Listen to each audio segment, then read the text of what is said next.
اعوذ باللہ من الشیطان الرجیم بسم اللہ الرحمن الرحیم الحمدللہ رب العالمین والصلاة والسلام علی اشرف الانبیاء والمرسلین وآلہ طیبین الطاہرین المعصومین ولعنۃ اللہ علی اعدائہم ملعونین۔ قال اللہ تعالی فی القرآن الحکیم واعتصموا بحبل اللہ جمیعا ولا تفرقوا۔ معزز سامعین اکرام، ہماری یہ نشست قرآن حکیم سے درس لیتے ہوئے کہ جس میں اللہ کریم نے امت کو اور کلہم انسانیت کو مخاطب کر کے کہا کہ اللہ کی رسی کو مضبوطی سے تھام لو اور تفرقہ بازی کے اندر نہ الجھو۔ ناظرین محترم، تعصب اور تشدد کی جو ایک لہر چلتی ہے اور جس سے اسلام کا چہرہ کے اوپر بدنما داغ چھا گئے ہیں، وہ ایک تعصب کی وجہ ہے۔ اور تعصب اور تشدد جس کا مطلب اپنے آپ کو ہی حق کا لمبردار کہنا اور مد مقابل جو بھی ہے ان تمام کے نظریات کو باطل قرار دینا ہے۔ اور اس کی ایک دوسری جو اس کی شدید اس کی قسم ہے وہ یہ ہے کہ اپنے عقیدے کو جبراً کسی پر مسلط کر دینا اور اس سے کہلوانا جو کہ اس کے اپنے مذہب و مکتب کے خلاف بھی ہو، لیکن اس سے اس کا اقرار کروایا جاتا ہے۔ ناظرین محترم، دو قسم کی کلیے آج کل جو چل رہے ہیں اسی تشدد کی راہ میں، دو قسم کے انداز فکر۔ اس میں ایک فکر تو یہ ہے کہ آپ اپنی شخصیات کا اس حد تک ڈیفینڈ کرتے ہیں کہ جن کو آپ غیر معصوم ہی قرار دیتے ہیں، لیکن اس کے باوجود بھی آپ ان کی غلطیوں کو، آپ ان کی کوتاہیوں کو یا تاریخ میں جو ان کے اوپر اعتراضات کیے گئے ہیں اس علمی گفتگو کو بھی آپ برداشت نہیں کر سکتے، اور آپ مرنے مارنے پر آ جاتے ہیں۔ اور جو کوئی ایسی جسارت کرے کہ کسی بھی شخصیت کی ذاتی زندگی کے اوپر اگر کوئی تبصرہ کرنا چاہے، اگر کوئی بات کرنا چاہے، تو اس کو دار اسلام سے بھی خارج قرار دے دیا جاتا ہے اور اس سے زندگی کا اور جینے کا حق بھی اسے چھین لیا جاتا ہے۔ ایک تشدد کی ایک فکر ہے۔ دوسری جو قسم ہے وہ یہ ہے کہ وہ بظاہر کسی کو مارتے تو نہیں ہیں، لیکن اپنے ممبروں کے اوپر بیٹھ کر اگلے مکتب کی جو مسلمہ مقدس شخصیات ہیں ان کی توہین و اہانت کی جاتی ہے، جس سے لوگوں کے دلوں کے اوپر جو ہے وہ ایک قہر گزرتا ہے اور ماحول جو ہے اس کا توازن بگڑ جاتا ہے۔ ہم ان دونوں روشوں کے خلاف ہیں، ہم ان دونوں روشوں کی مذمت کرتے ہیں۔ ایک تو جبراً اپنی بات کو منوانا، اس کی بھی مذمت کرتے ہیں، اپنی شخصیات کا اس حد تک دفاع کرنا کہ ان کو گو کہ ہم غیر معصوم بھی کہیں لیکن پھر بھی ان شخصیات کے اوپر جو ہے وہ کوئی بھی تبصرہ برداشت نہ کرنا، اور دوسرا کسی دوسرے مکتب فکر کی جو مقدس شخصیات ہیں ان کی توہین و اہانت کرنا، ہم اس جو ہے مطلع نظر کے بھی خلاف ہیں۔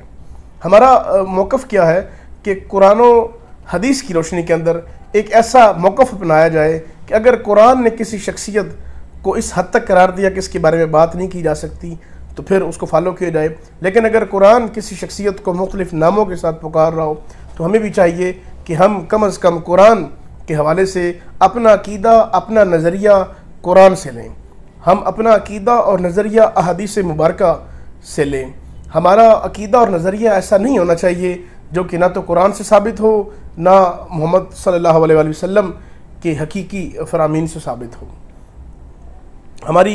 گزشتہ جو نشست ہے وہ بھی اس حوالے سے تھی کہ ہم نے صحابہ کرام کے حوالے سے سوال کیا قبلہ صاحب سے کہ صحابہ کرام کی کتنی اقسام ہیں اور کس قدر صحابہ کرام جو ہیں وہ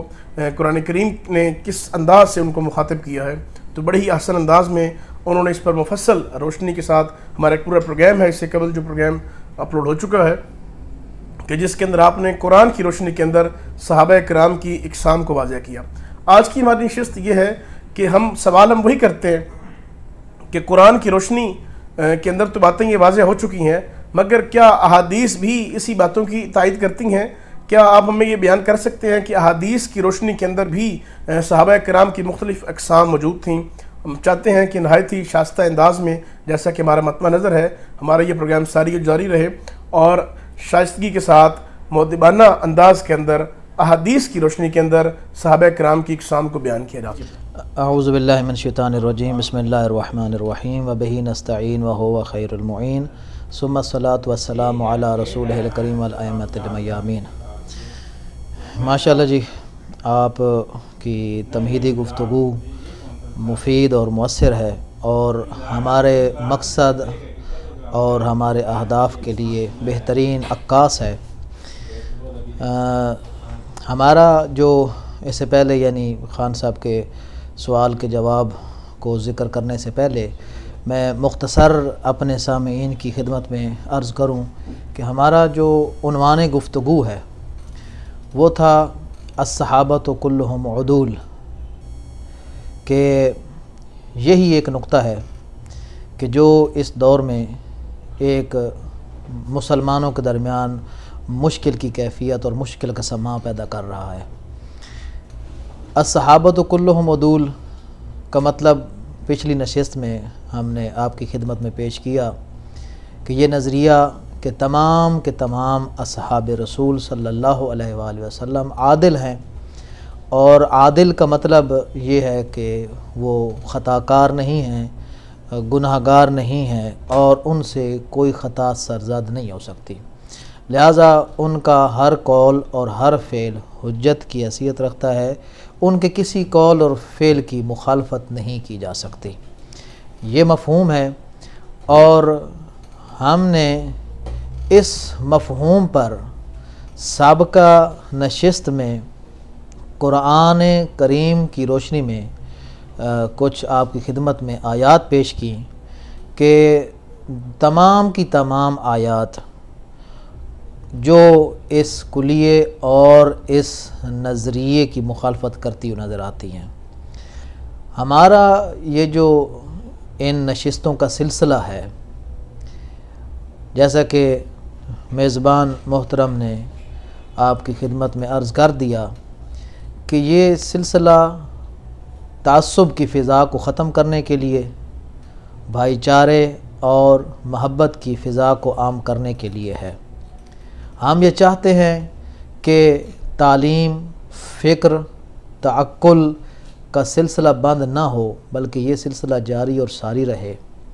کسی قسم کی کسی بھی فکر پر کوئی پابندی نہ لگائی جائے، اور یہ پابندی لگانا ممکن بھی نہیں ہے جب تک کہ قرآن، حدیث اور مسلم تاریخ مسلمانوں کے درمیان ہے، اس وقت تک یہ اختلافی مسائل چلتے رہیں گے۔ ایک صورت ہے کہ اختلافی مسائل کا سلسلہ بند ہو جائے، نعوذ باللہ ہم قرآن کو پس پشت ڈال دیں، ہم احادیث مبارکہ کو پس پشت ڈال دیں، اور مسلم تاریخ، قابل قبول تاریخ کو جلا دیں، لیکن ان تینوں میں سے کوئی کام ممکن نہیں ہے۔ تو جب تک یہ کام ممکن نہیں ہے، قرآن ہمارے درمیان موجود ہے، احادیث صحیحہ ہمارے درمیان موجود ہیں، اور مسلم تاریخ بھی ہمارے درمیان موجود ہے، جب تک ہم ان چیزوں کا مطالعہ کرتے رہیں گے، اس وقت تک یہ اختلافی مسائل، یہ عادات و اطوار ہمارے مطالعے سے گزرتی رہیں گی، اور جب تک ہم نے اپنے صبر و ضبط اور عقل مندی کا مظاہرہ نہ کیا، اس وقت تک کسی بھی معاشرے کی فضا کو سازگار کرنا ممکن نہیں ہے۔ لہٰذا یہ راہ بھی، جس طرح کہ میزبان محترم خان صاحب نے کہا ہے کہ یہ راہ بھی غلط ہے کہ ہم تشدد اور تعصب کی راہ اختیار کرتے ہوئے کسی کو بھی کسی بھی شخصیت پر تنقید نہ کرنے دیں اور ان کے بارے میں تحقیق نہ کرنے دیں، اور یہ راہ بھی غلط ہے کہ اگر ہم تنقید کا راستہ اختیار کریں تو توہین کا پہلو اختیار کریں۔ توہین کا پہلو اختیار کرنا، کسی کی بھی مقدس شخصیت کی توہین اور اہانت کرنا بھی جائز نہیں ہے، غیر معقول ہے، یہ طریقہ کار اختیار نہیں کرنا چاہیے۔ لہذا دونوں طریقے غلط ہیں۔ ہم امر بین الامرین کے قائل ہیں۔ درمیانہ رستہ یہی ہے کہ جو اتفاقی مسائل ہیں ان کو مسلمانوں کے درمیان عام کیا جائے، اور جو اختلافی مسائل ہیں ان کو صبر، ضبط اور برداشت کے ساتھ حل کیا جائے، ان پر علمی طور پر نشستیں قائم کی جائیں، ان پر علمی طور پر علمی لحاظ سے تحقیقی انداز سے تحقیق کی جائے، اور تعصب کی اینک اتار کر کسی نتیجے پر پہنچا جائے۔ اب اگر وہ نتیجہ میرے لیے قابل قبول ہے تو میں اس پر عمل کروں، اور اگر قابل قبول نہیں ہے تو میں اس نتیجے کو اپنے مد مخالف کے خلاف استعمال نہ کروں۔ کسی کو چھیڑو نہیں اور اپنی فکر کو چھوڑو نہیں کے تحت اس نظام کو جاری اور ساری رہنا چاہیے۔ لہٰذا اسی سلسلے کے تحت ہم نے ان نشستوں کا آغاز کیا ہے کہ ہم ایسے ہی اختلافی مسائل کو مہذبانہ انداز سے اور فریقین کی کتب سے، خاص طور پر میرا جس مسلک سے تعلق ہے وہ آپ کے سامنے ہے، تو خاص طور پر میں مسلک اہل سنت والجماعت کی ان خاص کتابوں کو پیش کروں گا کہ جو ان کے ہاں قرآن کے بعد مصدر کی حیثیت رکھتی ہیں، اور وہ کتب ہیں خاص طور پر صحاح ستہ، جن میں سے صحیح بخاری اور صحیح مسلم ان کے نزدیک اول درجے کی حیثیت رکھتی ہیں۔ تو ہم انشاءاللہ جو بھی گفتگو کریں گے ہم وہ صحیح بخاری، صحیح مسلم اور دوسری معتبر کتب کی روشنی میں آپ کی خدمت میں پیش کریں گے۔ تو ہمارا جو یہ عنوان ہے کہ الصحابۃ کلہم عدول، یعنی یہ جو کلیہ ہے ہماری رائے کے مطابق یہ کلیہ درست نہیں ہے، یہ کلیہ ہمارے درمیان اور ہمارے معاشرے میں اختلاف اور انتشار کا سبب بن رہا ہے۔ تو لہٰذا ہمیں چاہیے کہ ہم تعصب کی اینک اتار کے منصفانہ انداز کے ساتھ اس کلیے پر غور کریں۔ اگر یہ کلیہ قابل قبول ہے تو تمام مسلمانوں کو اس کلیے کے مطابق عمل کرنا چاہیے، لیکن اگر یہ کلیہ قرآن اور سنت سے متصادم نظر آتا ہے تو پھر کم از کم جو لوگ اس کلیے کے جن لوگوں نے اس کلیے کو اپنے لیے پیشوا کی حیثیت اس کو دی ہوئی ہے، ان کو چاہیے کہ اپنی اس شدت اور تعصب میں تھوڑی سی کمی کریں، اپنے اس کلیے کو جبراً دوسرے مسلمان کے جس کے نزدیک یہ کلیہ قرآن اور سنت سے متصادم ہے اس سے جبراً منوانے کی کوشش نہ کریں۔ اور جہاں تک مجھے یاد ہے کہ پچھلی نشست میں ہم نے اس کلیے کو قرآن سے متصادم ہونا ثابت کیا ہے۔ ہم نے پچھلی نشست میں فقط اور فقط قرآن کی روشنی میں ہم نے اصحاب کے کردار اور اصحاب کی اقسام کو بیان کیا ہے۔ وہ تمام کی تمام اقسام جو ہیں، یعنی ہم نے قرآن کی خالص نصوص پیش کی ہیں اور قرآن کا ترجمہ بھی اپنی طرف سے نہیں کیا، بلکہ علماء اہل سنت کے بہت بڑے فقیہ اور مفسر علامہ احمد رضا خان بریلوی کا ترجمہ پیش کیا تاکہ کوئی یہ اشکال نہ کرے کہ ترجمہ ان کا اپنا ہے۔ لہٰذا قرآن بھی وہی تھا کہ جو مسلمانوں کے درمیان رائج ہے، اور ترجمہ بھی وہی تھا کہ جو اہل سنت والجماعت کے عظیم اور بہت بڑے مفسر عالم دین کا ترجمہ تھا۔ وہ جو ترجمہ ہم نے پیش کیا اس میں تقریباً 12 یا 13 اقسام اصحاب کی ہم نے پیش کی، 12 یا 13 کردار ہم نے اصحاب کے پیش کیے۔ وہ تمام کے تمام کردار اور تمام کی تمام اوصاف اس کلیے کے ساتھ متصادم نظر آتے ہیں۔ لہذا قرآن کی صورت میں بھی یہ کلیہ باطل ہوتا ہوا نظر آیا، بلکہ باطل ہو گیا ہے۔ تو جب یہ کلیہ درست نہیں ہے، قرآن سے متصادم ہے، یعنی ہم مسلمانوں کا اتفاق ہے کہ قرآن سے بڑھ کر مسلمانوں کے لیے کوئی شے حجت نہیں ہے، لہذا اگر مسلمان اس بات پر آ جائیں تو قرآن سے چونکہ یہ کلیہ متصادم نظر آتا ہے تو ہمیں قرآن کی تعلیمات پر عمل کرنا چاہیے، اور قرآن کی تعلیمات پر عمل کرتے ہوئے ہمیں ایسے کلیے سے دوری اختیار کرنی چاہیے کہ جس کی بنیاد پر مسلمانوں کے درمیان تفرقہ بازی ہے، انتشار ہے، افتراق ہے، قتل و غارت ہو رہا ہے، خون خرابہ ہو رہا ہے اور بے امنی کا ساماں پیدا ہو چکا ہے۔ لہذا عقل مندی کا تقاضا اور ہماری دینداری کا تقاضا اور قرآن پر ایمان کا تقاضا یہ ہے کہ ہم اس قرآن کی تعلیمات کو مانتے ہوئے اس کلیے سے کنارہ کشی اختیار کریں۔ لیکن میں دوبارہ عرض کرنا چاہتا ہوں کہ اس کا یہ مطلب نہیں ہے کہ ہم اصحاب کی توہین کریں، اہانت کریں، یعنی وہ لوگ کہ جو دوسرے فرقوں کے ہاں معتبر شخصیات ہیں، مقدس شخصیات ہیں، خواہ وہ جس کردار کے بھی حامل ہیں، جس کردار کے مالک ہیں، وہ چونکہ ہمارے برادران کے نزدیک متسالم ہیں، وہ مقدس ہیں، ان کے نزدیک وہ کردار ان کے لیے ثابت نہیں ہے، لہٰذا ہمارا فرض بنتا ہے کہ ہم کسی بھی پہلو پر، کسی بھی مقام پر ان کی حوصلہ شکنی بھی نہ کریں اور ان کی دل کو کسی حوالے سے بھی اذیت نہ دیں۔ تو اسی سلسلے کی اب دوسری کڑی ہم آپ کی خدمت میں پیش کرنا چاہتے ہیں، وہ تھا قرآن، اور اب میں آپ کی خدمت میں فقط اور فقط احادیث مبارکہ پیش کرنا چاہتا ہوں کہ ہم دیکھیں کہ یہ جو کلیہ ہے الصحابۃ کلہم عدول، اور اصحاب کے بارے میں کچھ نہ کہو، فقط اور فقط بہتر کہو، اچھا کہو، ذکر خیر فقط ان کا کرو، کیا یہ کلیہ جس طرح قرآن کے مخالف ہے اور قرآن سے متضاد نظر آتا ہے، کیا احادیث مبارکہ کے بھی یہ متضاد ہے، یا احادیث میں یہ نظریہ ثابت ہے؟ آخر مسلمانوں نے یہ نظریہ اگر اختیار کیا ہے تو کہاں سے اختیار کیا ہے؟ قرآن سے تو ثابت نہیں ہے، کیا احادیث سے ثابت ہے؟ تو اس سلسلے میں ہم آپ کے سامنے یہی احادیث اب پیش کرتے ہیں، جن میں ہم یہ دیکھیں گے کہ کیا یہ احادیث بھی اس کلیے کے متصادم نظر آتی ہیں جس طرح کہ قرآن اس کلیے کے متصادم ہے، یا یہ نظریہ احادیث کے موافق ہے۔ تو ہم اس سلسلے میں جو احادیث پیش کرنے جا رہے ہیں، ان احادیث میں پہلی بات تو یہ ہے کہ یہ احادیث میں عرض کر چکا ہوں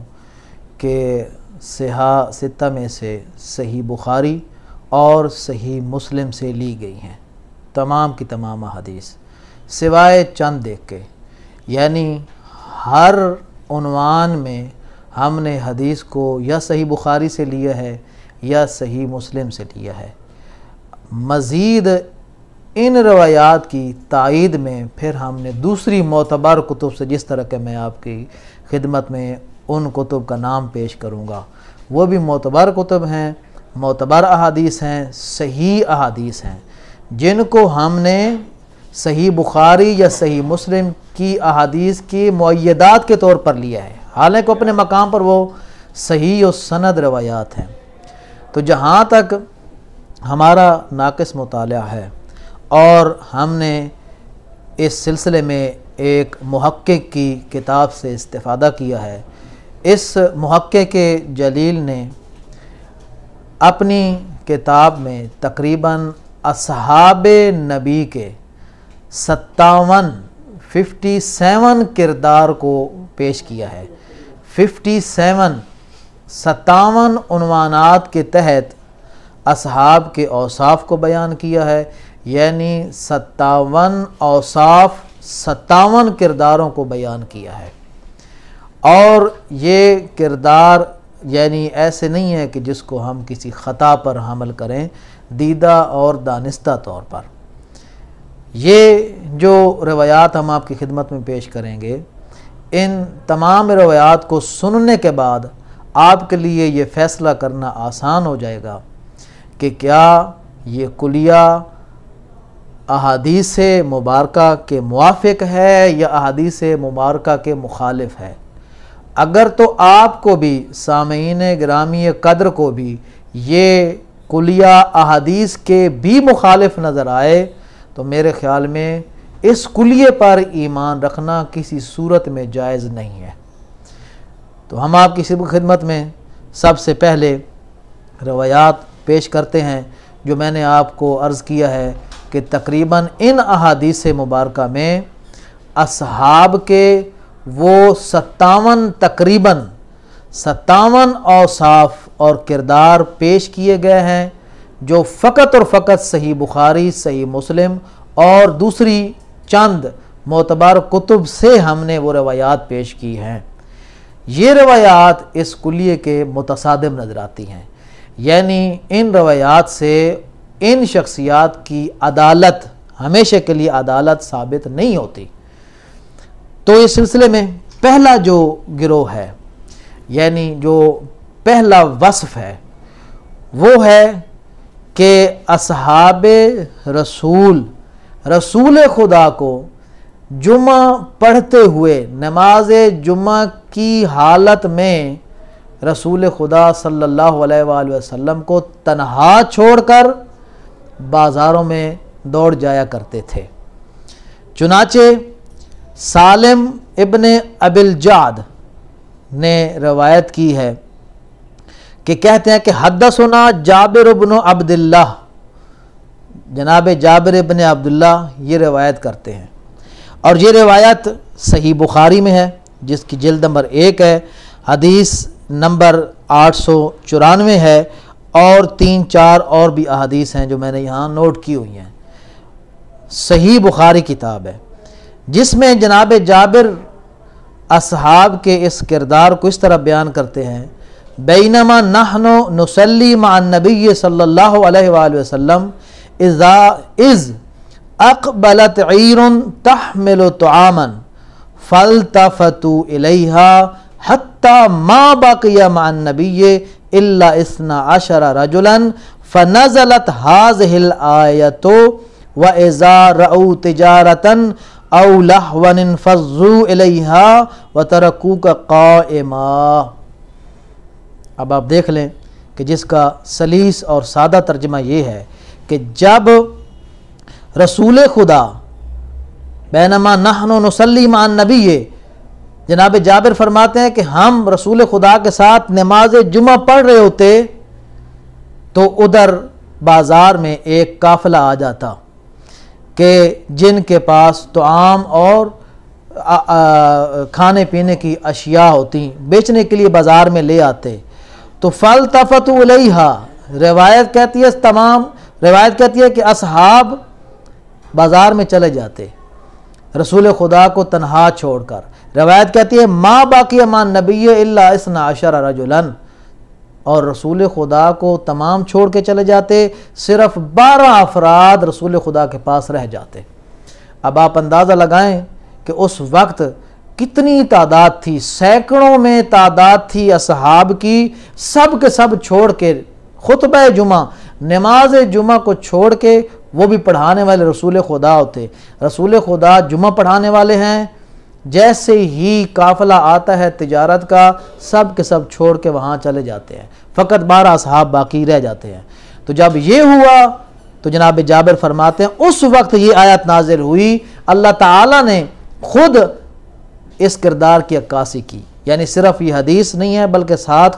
آیت بھی اس بات کو بتا رہی ہے، اس کردار کو واضح کر رہی ہے کہ وَإِذَا رَأَوْا تِجَارَةً أَوْ لَهْوًا، کہ جب یہ لوگ دیکھتے، تجارت کو دیکھتے یا لہو و لعب کو دیکھتے، انفضوا الیہا، ادھر بھاگ جایا کرتے تھے، وَتَرَكُوكَ قَائِمًا، اے پیغمبر تجھے کھڑا چھوڑ کر چلے جایا کرتے تھے۔ یہ ایک کردار ہے۔ اب یہ جو یعنی واقعہ ہے کہ نماز جمعہ کی حالت میں اصحاب رسول خدا کو چھوڑ کر چلے جایا کرتے تھے، جمعہ کو چھوڑ کے واجب نماز کو ترک کر کے لہو و لعب اور تجارت کی طرف چلے جایا کرتے تھے۔ یہ جو مفہوم ہے اس پر ایک نہیں کئی روایات ہیں، متعدد بہت ساری کتب میں ہیں، اور ہم فقط اس سلسلے میں فقط صحیح بخاری اور مسلم پر اکتفا کر رہے ہیں۔ یہ روایت صحیح بخاری میں بھی ہے اور صحیح مسلم میں بھی ہے، اس کردار کو دونوں کتب نے بیان کیا ہے، اور چونکہ مسلمانوں کے ہاں اس کی ایک اہمیت ہے کہ جس کا اب مفہوم یہ ہے کہ یہ لوگ رسول خدا کو یعنی عبادت کو ترک کر دیا کرتے تھے، کیوں؟ اتجاہ الی الدنیا کی وجہ سے، دنیا کی طرف مائل ہونے کی وجہ سے ترک کر دیے جاتے تھے۔ لہذا اب اگر ہم ان لوگوں سے سوال کریں کہ اب بتاؤ اس مسئلے میں آپ کا کیا جواب ہے، شاید ہو سکے کہ اپنی عادت کے مطابق یہ جواب دیں کہ یہ جو آیت ہے وَإِذَا رَأَوْا تِجَارَةً، یہ والی آیت منافقین کی شان میں نازل ہوئی ہے کہ جو منافق ہوتے تھے وہ رسول خدا کو اکیلا چھوڑ کر تجارت اور لہو و لعب کی طرف چلے جایا کرتے تھے۔ یعنی اس کا مطلب یہ ہے، روایت بتا رہی ہے کہ باقی رہ جانے والے فقط 12 افراد ہوتے تھے، یعنی آپ کے کہنے کا یہ مطلب ہے کہ سب کے سب منافق تھے اور 12 فقط مسلمان تھے؟ لہذا یہ جواب یہاں نہیں چلے گا کہ آپ یہاں یہ حسب سابق اور اپنی عادت کے مطابق آپ یہ کہہ دیں کہ جناب یہ آیت منافقین کی شان نہیں، مسلمانوں کی شان میں نازل ہوئی، مومنین کی شان میں نازل ہوئی۔ منافق کے مقابل میں مومن ہوتا ہے، اگرچہ بعض مومنین یا ایھا الذین آمنوا آمنو کے بھی مصداق ہیں، منافق کے مقابل میں مومن ہوتا ہے۔ لہذا یہ آیت مومنوں کے مقابل میں، چونکہ ممکن نہیں ہے کہ کثیر تعداد منافقین کی ہو، اس لیے حدیث نے بھی اس کردار کو بیان کیا اور آیت مبارکہ نے بھی اس کردار کو بیان کیا کہ رسول خدا کو وہ چھوڑ جایا کرتے تھے۔ کیوں؟ دنیا کی طرف میلان کی وجہ سے۔ اسی طرح اہم بات یہ کہ یہ جو وصف ہے، یہ والا وصف کہ رسول خدا کو چھوڑ جایا کرتے تھے، لوگوں نے تعویلات بڑی کی ہیں، ہم اس کی رد و قد میں نہیں ہیں۔ لوگوں نے کیا تعویلات کی ہیں، اس کا جواب کیا جواب موجود ہے۔ میں آپ کے سامنے فقط اور فقط متن حدیث رکھنا چاہتا ہوں اور اس پر کچھ توجہ طلب نکات آپ کی خدمت پیش کرنا چاہتا ہوں، وگرنہ یہ ہمارا نہ تبصرہ ہے نہ اس پر اس کی جواب میں کی جانے والی تعویلات کے جوابات ہیں، اس کے لیے علیحدہ وقت چاہیے۔ رسول خدا کو کیا یہ وصف پسند تھا؟ یقیناً ناپسند تھا، لیکن کیا جب ناپسند تھا تو کیا شدت کے ساتھ ناپسند تھا، انتہائی منفور تھا، مستحق عذاب تھا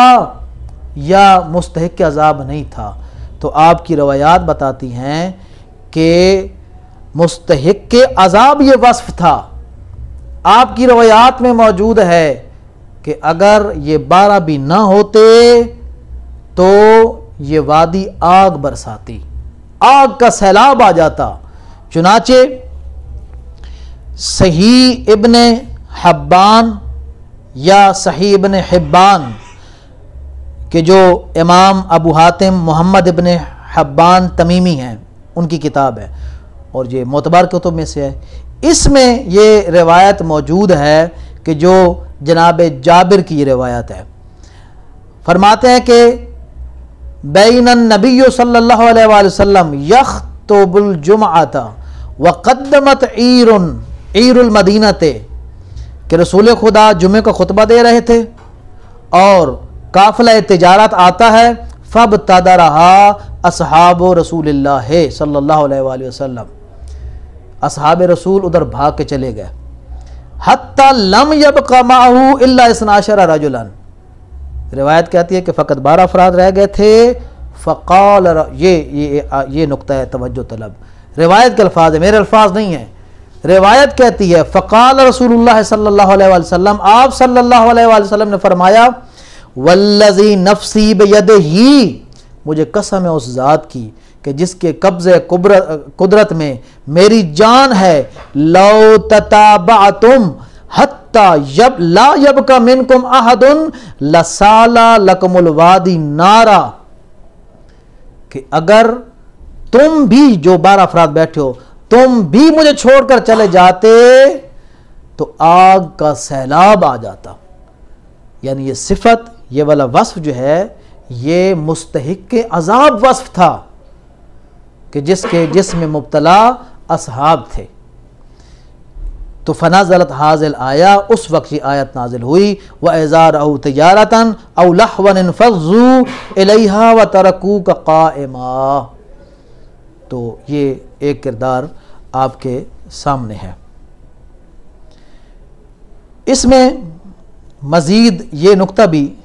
قابل توجہ اور قابل غور ہے کہ ارشاد رب العزت کیا ہے، وَإِذَا رَأَوْا تِجَارَةً أَوْ لَهْوًا، تجارت کو دیکھتے اور لہو و لعب کو دیکھتے۔ یعنی اس کا مطلب یہ ہے،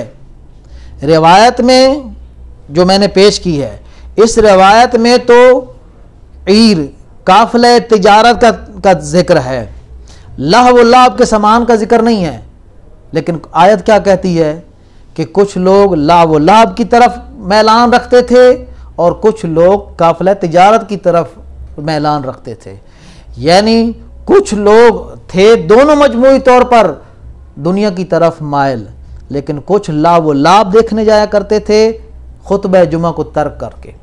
اور کچھ اصحاب جو تھے وہ تجارت کا مال خریدنے کے لیے بازاروں میں چلے جایا کرتے تھے۔ لہذا قرآن کی یہ آیت تو تقریباً ظاہر ہے کہ دو قسم کے لوگ تھے، دو قسم کے اوصاف تھے، لہو کی طرف میلان رکھنے والے اور تجارت کی طرف میلان رکھنے والے۔ لیکن کیا اس نظریے پر، اس مطلب پر کوئی ہمارے پاس کوئی دلیل یا تائید کے طور پر کوئی روایت بھی ہے؟ ہاں ہے ہمارے پاس۔ چنانچہ عمدۃ القاری نے ایک روایت نقل کی ہے، اس میں انہوں نے یہ ذکر کیا ہے کہ اذا قدمت عیر تجارت یستقبلها اہل المدینہ بالمزامیر والدفوف۔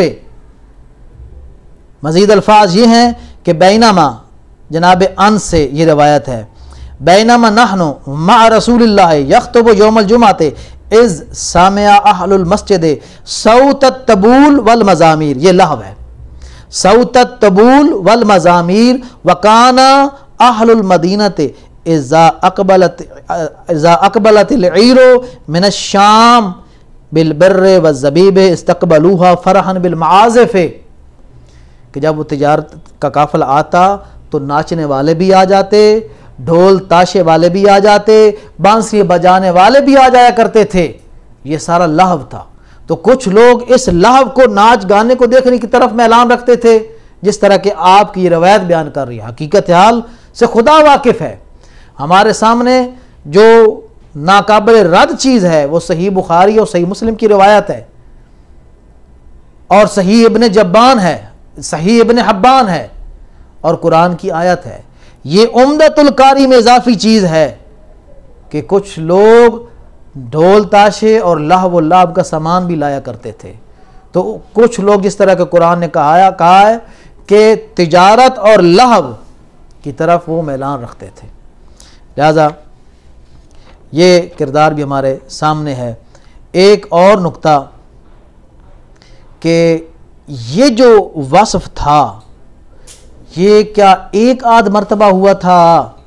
یا ایک سے زیادہ مرتبہ ایسا ہوا تھا؟ تو قرآن کی اس آیت کی طرف اگر ہم رجوع کریں تو قرآن نے تو یہ اس طرح تعبیر کی ہے، وَإِذَا رَأَوْا تِجَارَةً، جب وہ دیکھتے تجارت کو، جب تجارت کی طرف متوجہ ہوتے۔ اِذَا رَأَوْا،